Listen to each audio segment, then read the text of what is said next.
Well, Microsoft was very lucky in that we're not a capital-intensive business. It was financed by money I'd made in high school. And I did the school scheduling, and there was all sorts of software things you could do and make money fairly easily in those days, because the number of people who knew how to do software things was very small. We did take an investment. We sold 5% of the company at a valuation of $20 million, took in $1 million from a venture firm, Dave Marquardt's venture firm, just because we wanted to have him, actually it was more the senior people, but it ended up being him, advise us about various choices we had to make.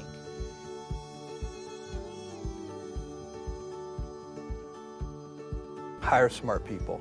And how do you go about that? If you don't hire, because a single individual cannot keep in touch with the plethora of of new things happening.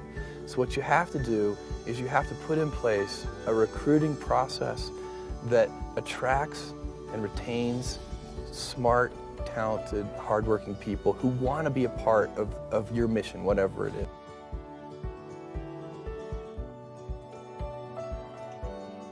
The most critical thing for every startup is to be doing one thing uniquely well, better than anybody else in the world. Technology is a fundamentally global business, and the really great technology companies are doing something significantly better than anybody else in the world, and you want to be in that sort of a position.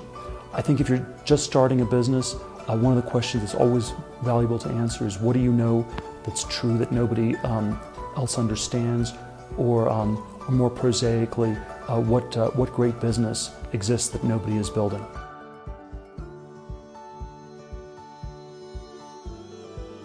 Well, look, I mean, first and foremost, you don't want to blow it. I mean, the amount of people that have blown through their $500 and $600 and $1 million in cash because they didn't have a strategy of what they were going to do with the money is unbelievable. It's unbelievable how much cash and wallet is just burning for so many startup founders. It's quite sad.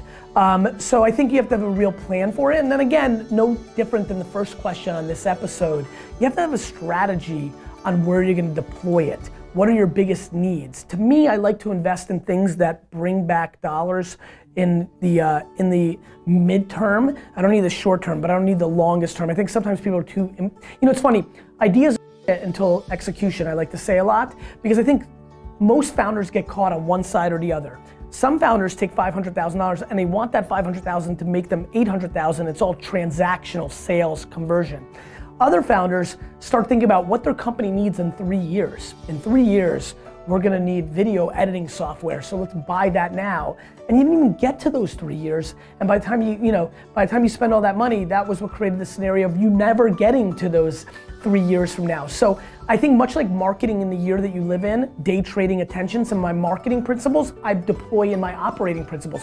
What is the most important thing with that money right this second that isn't short-term sales, turn to 500 into 600,000, but what is not we're gonna need this in 3 years, so let's spend it. And by the way, furniture and rent and all these things, that's where people waste money.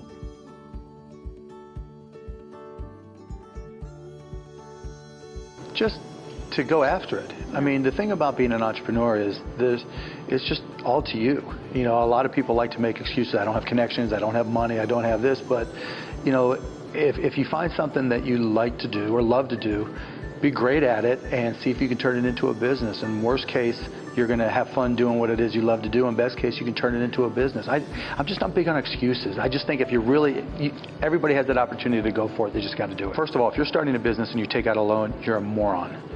Right? Because there's so many uncertainties involved with starting a business, yet the one certainty that you'll have to have is paying back your loan. And the bank doesn't care about your business, or whoever you borrow from, unless it's family, doesn't care about your business. And so it's just a complete conflict. 99% of small businesses you can start with next to no capital. It's more about effort. Small businesses don't fail for lack of capital. They fail for lack of brains. They fail for lack of effort. Most people just aren't willing to put in the time to work smart. I mean, they go for it in a lot of cases, but they just don't recognize how much work's involved. And if you do the preparation, if you start a business, you better know your industry and your company better than anyone in the whole wide world, because you're competing. And to think that whoever it is you're competing with is just going to let you come in and take their business, obviously that's naive, and I think most people don't recognize that.